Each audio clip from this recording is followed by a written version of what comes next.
কিছুদিন পরই ঈদুল আজহা। এবারের ঈদে অন্যতম আলোচিত সিনেমা তুফান। শাকিব খান অভিনীত সিনেমাটার প্রতি শুরু থেকেই আগ্রহ ছিল হল মালিকদের। তো এটা আনডাউটেডলি আমি শাকিব খানকে চুজ করব। বেশি গুড লুকিং হয়ে গেছে।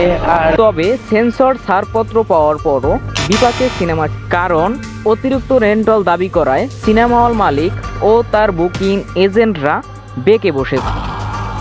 এবার বাংলাদেশ চলচ্চিত্র বার্ষিক সাধারণ সভায় বিষয়টা আলোচনায় এসেছে। শনিবার বাংলাদেশের সকল হল মালিকদের নিয়ে একটি সাধারণ সভা অনুষ্ঠিত হয়। সবাই উঠে আসে সিনেমা মুক্তি দিতে যে অগ্রিম রেন্টাল দিতে হয় সেসব বিষয় অভিযোগ তুলেন হল মালিকরা।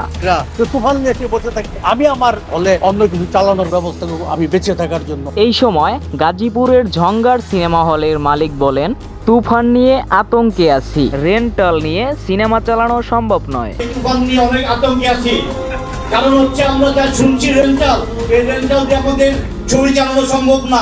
জানা গেছে তুফান সিনেমার এখন পর্যন্ত একটি স্লিপও কাটা হয়নি, যার কারণ তুফান সিনেমার অতিরিক্ত রেন্টাল দাবি। এদিকে এক বুকিং এজেন্ট জানিয়েছে, আমার কাছে ঈদের তুফান 13টি হলে চালানোর জন্য 2.5 কোটি টাকা চাওয়া হয়েছে।